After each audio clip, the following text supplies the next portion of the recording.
Deməli uşaqlar, söz birləşməsi.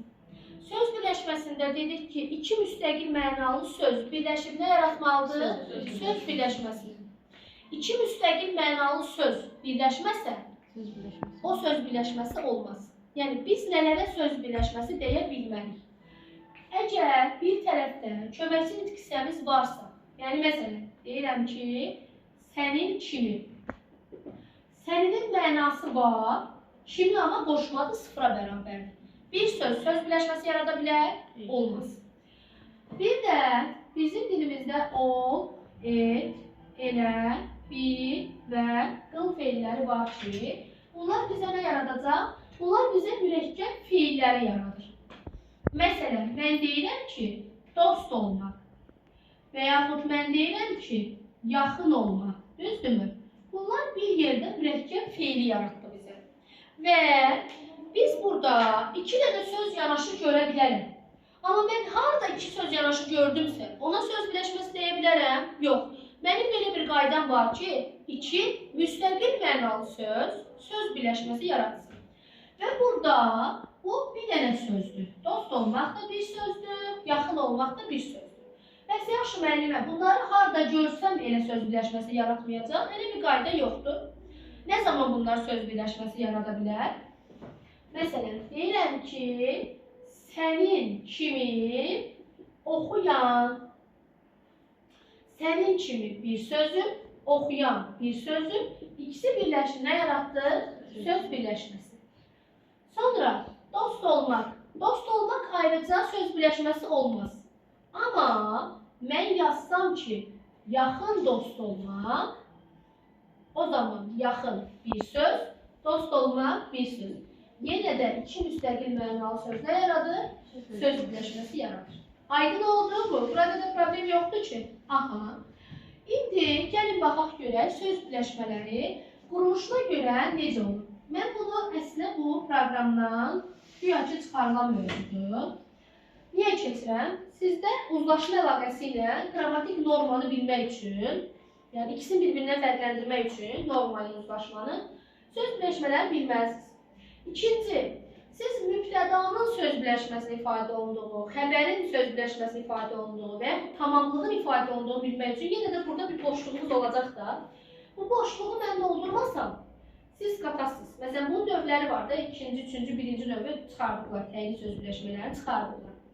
Amma siz o təyinli söz birləşməsi ilə bağlı gəlir məsələn mübtədada sual düşür ki, mübtəda söz birləşməsi ifadə olunur.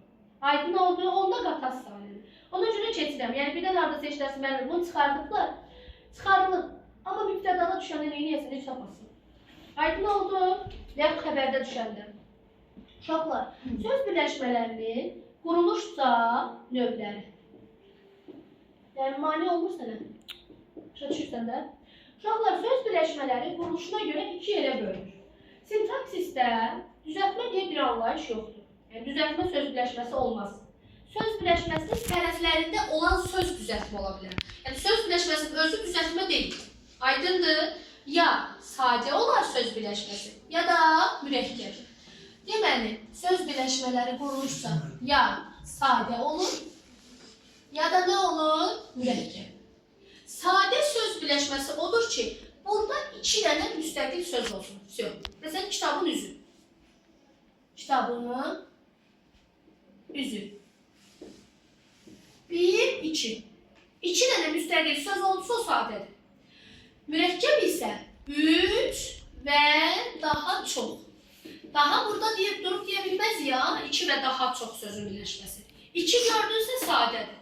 Üç və daha artıq söz gördünsə mürəkkəb söz birləşməsidir. Məsələn, belə. Nizaminin yeni şeirləri.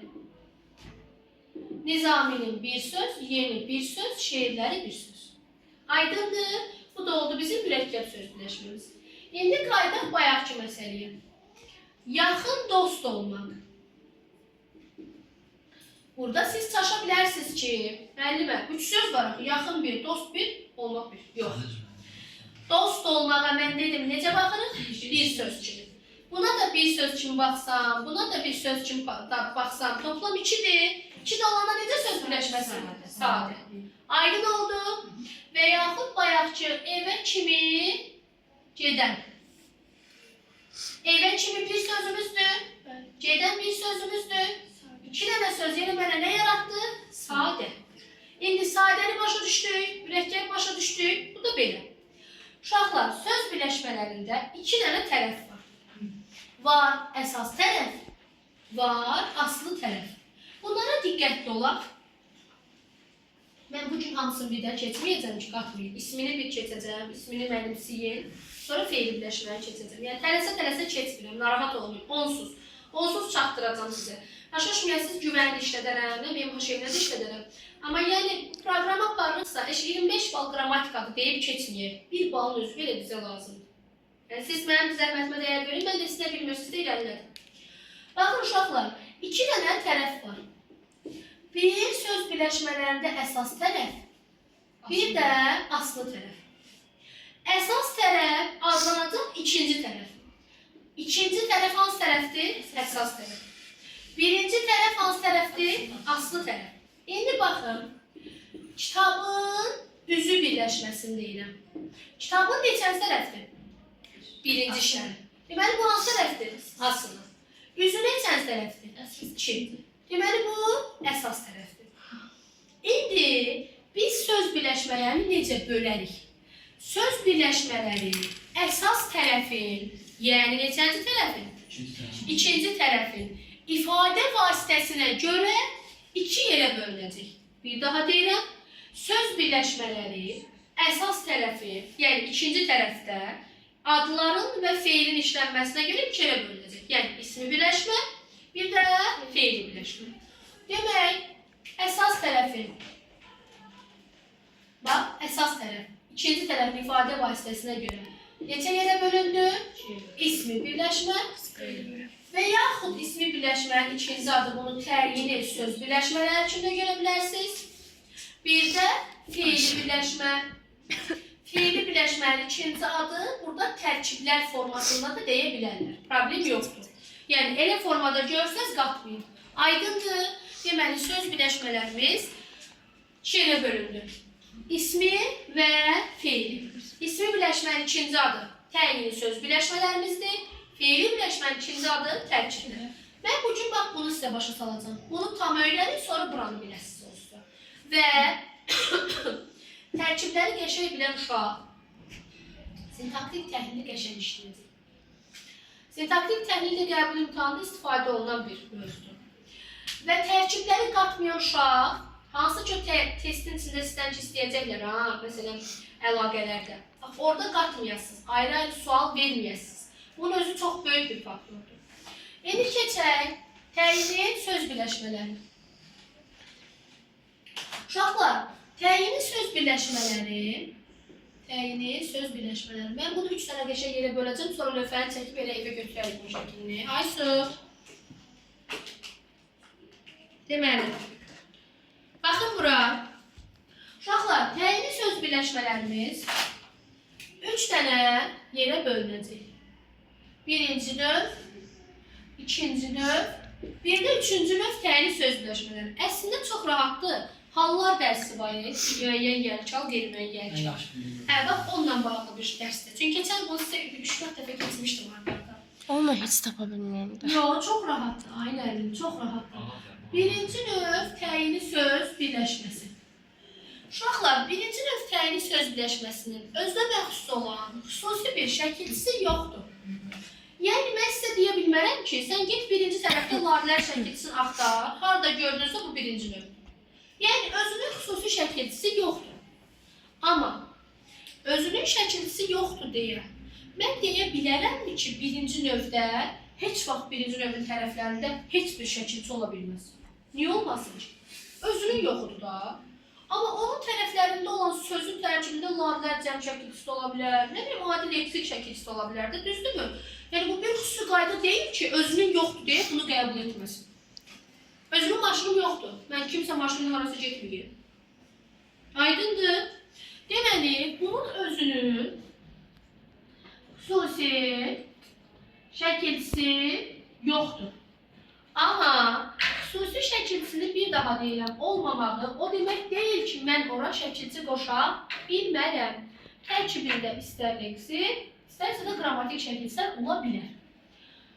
Deməli, tərkibində dediyim kimi leksik şəkilçilər və yaxud qrammatik şəkilçilər olar. Məsələn necə? Deyirəm, qızıl payız. Söz birləşməsidirmi? Bəli. Birinci növdürmü? Bəli. Deyirəm ki, qırmızı qələm və yaxud deyə bilərəm qırmızı qələmlər. Burada larlərin işlənməyi onu birinci növdən çıxartdı? Yox. Aydındır. Yəni bu sadəcə qələmlərin cəmi bildirmək üçün olan larlər şəkilçisidir. Onun birinci növlə heç bir əlaqəsi yoxdur. Üç qırmızı buradan çıxan qələmlər demirsən normal cümlədə. Bilirsən də. Aydındır. Birinci növ təyin söz birləşməsi. Biraz başa düşürük. Təhlil zamanı parçalana bilir. Bunlara diqqətli olun. Parçalana bilmək, bilməmək. Parçalana bilir nədir? Ayrı-ayrılıqda sual verə bilir ona. Yəni bir tərəf mübtəda ola bilər, bir tərəf xəbər ola bilər. Bu qaydada da yəni ayrı-ayrılıqda sual verə bilir. Ayrı-ayrılıqda cümlə üzvü olur deməkdir. Deməli deyirəm ki, qırmızı qələm aldım. Aldım nəyi? Qələmi. Necə qələmi? Qırmızı. Təhlil elədimmi ayrı-ayrılıqda? Elədim. Qırmızıya ayrı sual, qələmə ayrı sual verdim. Verdim. Deməli, mən birinci növü parçalaya bilərəm. Bütün birinci növlər parçalanarmı? Yox. Mən birinci növlər var ki, atacağım PDF-də onların hamısını bir-biri yazmışam. Yəni, bütün ikinci sistem mövzuları artıq var hazır şəkildə. Yeni il, orta əsrlər, qədim dövr, yeni dövr, bu tipli birinci növlər parçalana bilir. Aydındır. Birinci növün tərəfləri arasına söz daxil olmaz. Bax, bu qırmızı qələm bunun tərəfidir. Bax, bu hissə var, qırmızı ilə qələmin ortası var, bax, bura. Bu, bunun tərəfləridir. Bax, bunun tərkibinə söz daxil olmaz. Bir dənə istisna bir ədatı daxil ola bilər. Bir sayı demirəm, ha, bir ədatı. Nə daxil oldu? Bir ədatı. İndi sizə buradan belə bir qayda çıxardacağım ki, birinci növ təyini söz birləşməsinin tərkibində gördüyünüz bir hər zaman ədatdır. 2 ilə əvəz edə bilsəz də belə. Mən sizə yadınızdadır, birin ədat və ya səy olduğu necə baş salmışdım. Dedim, 2 ilə əvəz edə bilirsinizsə, saydır. Əvəz edə bilmirsinizsə, ədatdır. Amma birinci növün tərkibində bir sözün harada gördüysə, olacaq nə? Ədat. Yəni, qırmızı bir qələm, orada da eləyə bilirsən də qırmızı 2 qələm, qırmızı 3 qələm. Amma o yenə də nəyin olacaq? Ədatın olacaq. Çünki birinci növün tərkibinə bir ədatından başqa heç nə daxil olmaz. Aydın oldu bu.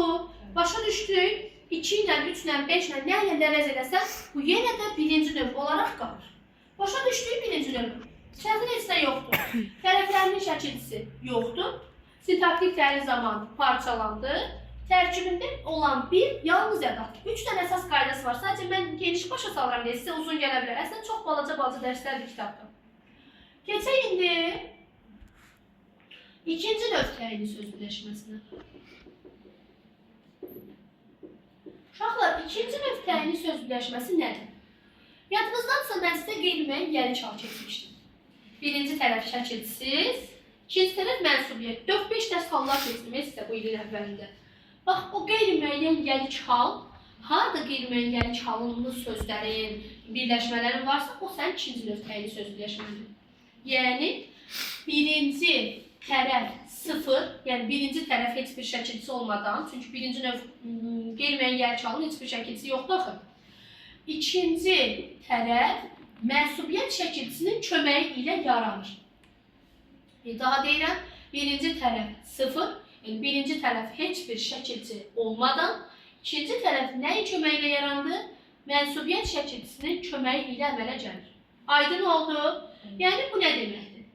İkinci tərəfdə bütün mənsubiyyət şəkilçiləri yox, ha? Üçüncü şəxs, ı, olan. Yəni belə. Kitab cildi. Kitabda şəkilçi var? Yoxdur ki. Cildindəki i nədir?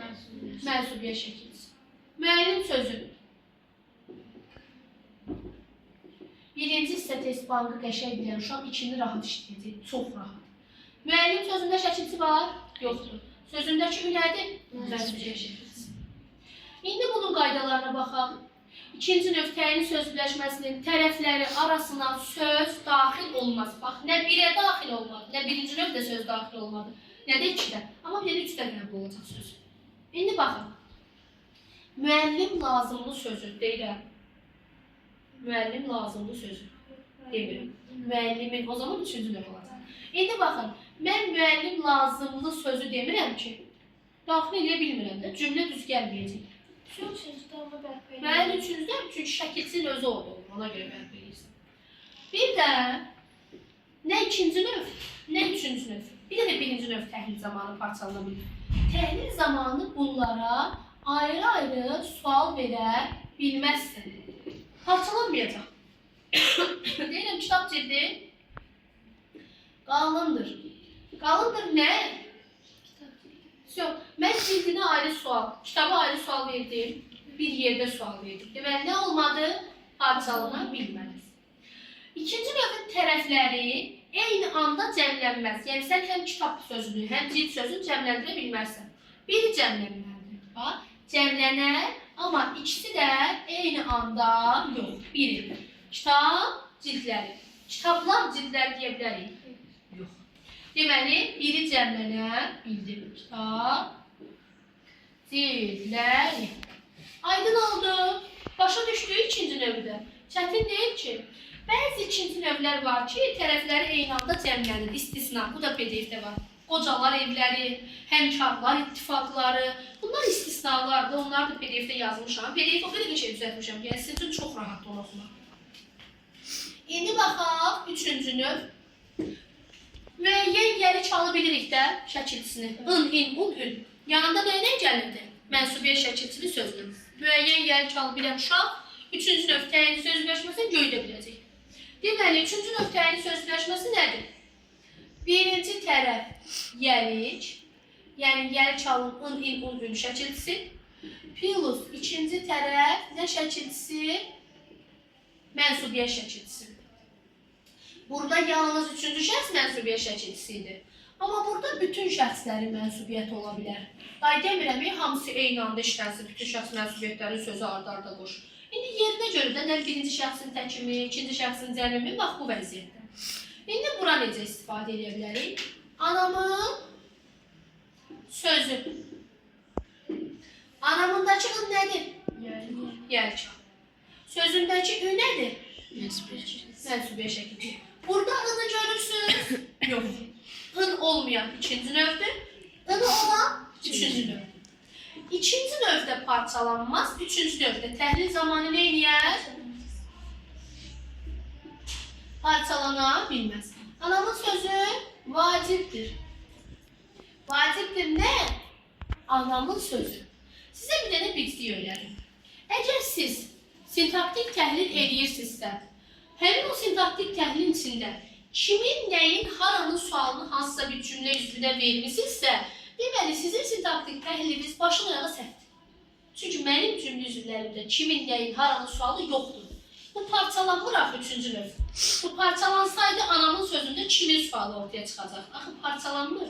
Deməli, mənim dilimdə, cümlə üzvümdə hansı suallar yoxdur? Kimin, nəyin, haranın. Demirəm, nitq hissəsində. Bax, diqqət edin, cümlə üzvlərində deyirəm. Mübtədada, təyində, tamamlıqda, zərflikdə, xəbərdə. Nitq hissəsində demirəm. İsmin yeri çalınıb var bu suallar. Biz hansı bölmədəyik? Biz cümlə üzvlərindəyik artıq. Aydın oldu. O sintaktik təhlil eləyək. Sizin lövhədə işlənəcəm onları bir-birinə. Keçən nə qədər işləyirik sizlə? Hə, imtahana yaxın. Bəli, bəli. Yəni sintaktik təhlildə çıxıb burada. Kimin nəyin haranın sualını verin. Bəs biz o sualları tamamlığa görə götürmürdük. Tamamlıq deyil. Kimin nəyi haranın tamamlıq sualı. Hə. Aydındır, yoxdur belə bir sual. Bunun tərəfləri arasına nəyə? Söz daxil olar. Yəni, bunun tərəfləri arasında söz daxil ola bilər. Yəni, necə? Anamın şirin sözü, mənalı sözü, vacib sözü. Aydındır. Deyirəm, anamın vacib sözü. Deyə bilmirəm, deyirəm. Anamın şirin sözü. Deyə bilmirəm. Deyirəm. Demək, bunun tərəflər arasında söz daxil oldu. Bir də üçüncü növün tərəfləri eyni anda nə edir? Cəmlənər. Birinci tərəfdə, ikinci tərəfdə. Və ikinci növdə daxil olan. İkinci növün bir tərəfi cəmlənir, bax. O sözlər daxil olan. Yox, burada daxil olmadı, deyil burada. Məsələn, kitab təmiz cildi deyə bilmərik ki, ikinci növdə olmaz. Məna düz gəlməyəcək. Amma burada deyə bilərik, anaların sözləri. Hə, anaların sözləri. Sözləri. Ları daxil elədim. Orada düşürək videoda. Hamısı düşürək orada. Əslində şirinsiz. Anaların sözləri. Aydındır. Deməli, iki tərəfi də neynədik? Cəmləndirə bildik. Çox. Başa düşdünüz indi? Kim başa düşmədi? Çətin deyil ki. İndi biraz mən sizə bundan bağlı test yazdıracağım ki, siz bunu başa düşəsiniz. Bir də bir şey deyim sizə, yox hələ dayan. Bunlar hamısı ismi birləşmələrdir. İndi söz birləşmələrini başa düşmək üçün mən sizə məsdər, fe'l, sifət, fe'l bağlama keçmişəm də, düzdür? Mən dedim axı, söz birləşmələri... Ay, seçdin? Ay, uf oldu. Rahat çəkil. Mən bütün mənə baxmasam, məndəki elə bu ki, həmin dəqiqə onu silməliyəm də. Aha. Nəticə yetkəndir. Fe'li birləşmələrdən bir şey başlayalım. Fe'li birləşmələrini keçmirəm. Sadəcə mən bayaq söz birləşmələrini neçə ilə böldüm? İki elə. İsmi, bir də fe'li. İsminin ikinci tərəfində oldu nələr? Adlar. İndi fe'li birləşmələrini tapasınız. O da rahatdır. Keçmişik də biz sizlə məsdər, fe'li sifət, bir də nə? Fe'li bağlama. Bu məsdərin, fe'li sifətin, fe'li bağlamanı ikinci tərəfdə gördünüzsə, yəni hansı tərəfdə? Əsas tərəfdə. O zaman o fe'li birləşmə. Bax belə. Evə qayıdanda. Anda fe'li bağlama şəkilçimizi, düzdür? Bu necə birləşmədir? Fe'li birləşmə. Və yaxud evə qayıdan. An nədir? Fe'li sifətdir. Deməli, necə birləşmədir? Fe'li birləşmə. Evə qayıtmaq. Maq məsdər. Hə, indi burada nə olacaq? Bu fe'li birləşməni biz nasıl uşaq tapacaq? Məsdərin, fe'li sifətin, fe'li bağlamanın şəkilçisini əzbər bilən. Bilməyən ədəbiyyat. Mən ot tutacağım. Öyrənmişdik. Düzdür? Hə, Elzan. Düzdür? Burak'ta nasıl problem var? Hə, Burak. İlin ilk uyarısını aldınız. Hə, müəllim. Ramil müəllim burada olmayanda müdiriyyətimiz Süleymandır. Deməli, belə.